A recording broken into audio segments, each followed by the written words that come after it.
বিসমিল্লাহির রহমানির রহিম। আসসালামু আলাইকুম। শুভ সকাল। কেমন আছেন আমার প্রিয় ভাই ও আপুরা? আশা করি আল্লাহর অশেষ রহমতে আপনারা সবাই অনেক অনেক ভালো আছেন। আমিও আল্লাহর অশেষ রহমত ও আপনাদের সকলের দোয়ায় আলহামদুলিল্লাহ ভালো আছি। তো কাছে দূরে দেশ বিদেশে যে যেখান থেকে আমার এই ভিডিওটা দেখতেছেন সবার প্রতি রইল আমার আন্তরিক ভালোবাসা ও শুভকামনা। তো প্রতিদিনের মতো আজকে আমি এই সকালবেলা থেকে ভিডিওটা শুরু করেছি। কারণ সকালবেলা থেকে যদি ভিডিওটা শুরু না করি তাহলে দেখা যায় কি ভিডিও করব, কি আপনাদের সাথে শেয়ার করব। তো সকালের কাজ, আমরা যারা গ্রামে থাকি সকালে আমাদের বাহিরে অনেক ধরনের কাজ থাকে, সেগুলো প্রতিনিয়ত আমাদের করতে হয়।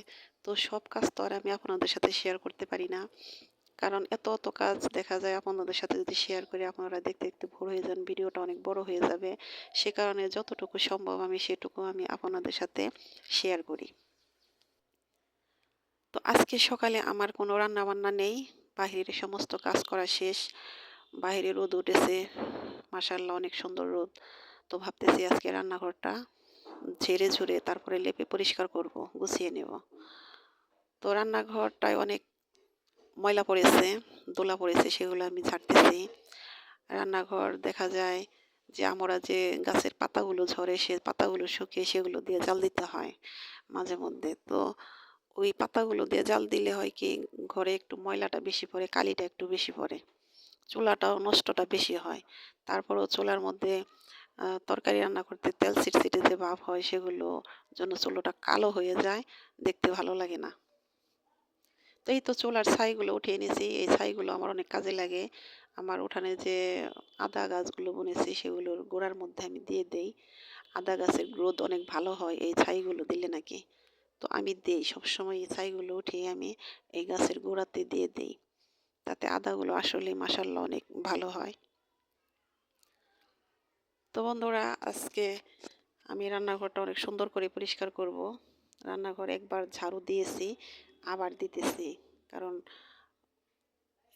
মুছবো আজকে সুন্দর করে সাবান দিয়ে, গুঁড়ি সাবান দিয়ে পানি দিয়ে এটাকে মুছবো। সে কারণে ভালো করে পরিষ্কার করে নিতেছি, দুবার ঝাড়ু দিতেছি। তারপরে কত ময়লা দেখেন, ঘরটায় যে দোলাবাড়ি দিয়েছি সে কারণে ময়লাটা একটু বেশি হয়েছে। তো কথায় কথায় আমার রান্নাঘরটা ঝাড়ু দেওয়া শেষ হয়ে গেলো। রান্নাঘরে যে আমার জিনিসগুলো ছিল, মশলাপাতির কৌটা, সেগুলো সব বের করেছি। এগুলো সব আজকে আমি সুন্দর করে পরিষ্কার করবো। এগুলো আমি টিউবওয়েল পানি নিয়ে আগে ভিজিয়ে রেখে এসেছি, তারপরে আমি ঘরটা ভালো করে পরিষ্কার করতেছি।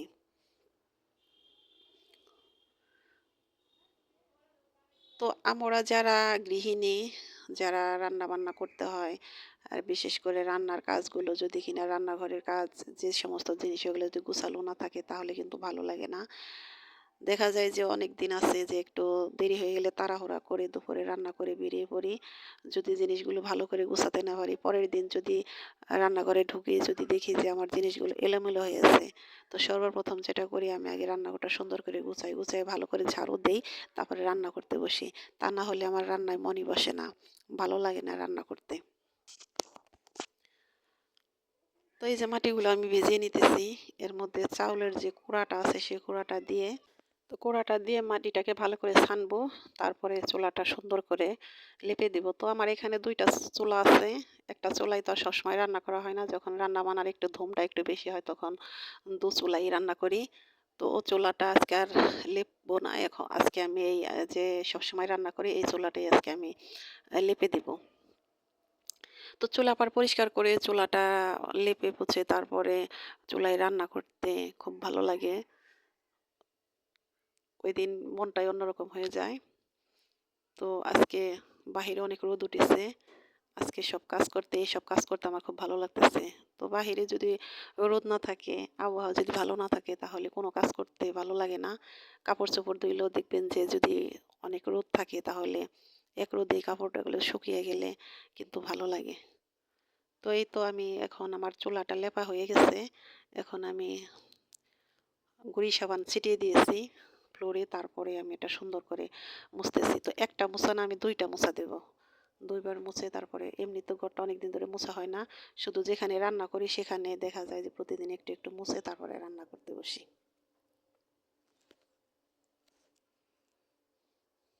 তো এদিকে খুব তাড়াহুড়া করতেছি, রান্নাঘরের ভিতরে অনেক কাজ করেছি, অনেক বেলা হয়ে গেছে, মনে হয় যে 10টার মতো বেজে গেছে। তো তাড়াতাড়ি করে কাজগুলো করতেছি, আবার দুপুরে রান্না আছে, রান্নাগুলো করতে হবে। তো এই তো আমার রান্নাঘরের কাজ শেষ, সব ধুয়ে টুয়ে আমি রোদে শুকাতে দিয়েছি, দেখেন কি সুন্দর রোদ উঠেছে, আমার এগুলো শুকিয়েও গেছে। তো এখন আমি রান্নাঘরে ঢুকবো রান্না করার জন্য। তো আজকে রান্নাঘরে যে ঢুকতেছি খুব ভালো লাগতেছে, একদম সবকিছু পরিষ্কার পরিচ্ছন্ন, সবকিছু গুছিয়ে নিয়েছি, এখন আমি রান্না করব। তো গতকাল গেছে আমাদের এখানের হাটবার, সে হাট থেকে মাছ আনিয়েছিলাম। তো আমি যে মাছটার কথা বলেছিলাম সে মাছটা আনিনি, আমার দেবরকে দিয়েছিলাম মাছ আনতে, সাথে আমার ছোট ছেলেও গিয়েছিল, কিন্তু যে মাছের কথা বলছি সে মাছ আনি না, কিন্তু মাছের নামটাও আমি বলতে পারতেছি না, সে কারণে ও সেরকমভাবে আনতে পারি নাই। তো যাই হোক, সেই মাছ দিয়ে আমি আজকে মূলা দিয়ে রান্না করবো, আর হলে মূলা শাক ভাজি করব। তো সব ধরনের শাকই খুব ভালো লাগে, তারপরও এই সিজন, এই শীতের সময়ে যে মূলার যে শাক, সে শাকটা খেতে আমার খুব ভালো লাগে। তো এবার প্রথম শাক খাবো আজকে। তো ছোট ছেলেকে বলেছিলাম যে মূলা শাক আলাদা করে আনতে, তো ও সে শাক আনেনি, মূলা সহ যে শাকগুলো পাওয়া যায় সেই শাক, সেই মূলার শাক এনেছে। তো মূলাটা এত বাজে ছিল, মানে ভালো না। তারপরও কি করার, সুন্দর করে ছিলে ছিলে তারপরে আমি মূলাটা কুটে নিতেছি, কারণ সবজির মাসাল্লা এখন অনেক দাম, এত দামি সবজি সেটা তো আর ফেলে দিতে পারবো না। তো প্রসেসিং করে আমি সেটাই রান্না করব। তো এই মূলাটা আগে কুটে ধুয়ে তারপরে সুন্দর করে ভাপ দিব, ভালো করে ভাপ দিয়ে নিতে হবে। তো একটু লবণ দিয়ে নিলাম, লবণ দিয়ে এটাকে ভালো করে ভাপিয়ে পানিটা ফেলে দিয়ে তারপরে রান্না করব। এই শীতে যে সবজিগুলো পাওয়া যায় সবজিগুলো খেতে অনেক ভালো লাগে। তো গরমের মধ্যে কোনো কিছুই কিন্তু খেতে অতটা ভালো লাগে না, এই শীতের দিনে সব কিছু খাইতে ভালো লাগে। এই যে দেখেন এই মাছটা, এটা কি মাছ আমি জানি না, তো এই মাছটা মনে হয় যে শুধু উম, ভেজে খাওয়া যায় তাহলে নাকি বেশি ভালো লাগে। তো এই মাছ আমি এর আগেও খেয়েছি, এর চেয়ে ছোট ছিল সাইজে, সেগুলো ভাজি করে খেয়েছি। তো এই মাছ দিয়ে আমি আজকে তরকারিটা রান্না করব। মাছটা ভেজে নিলাম,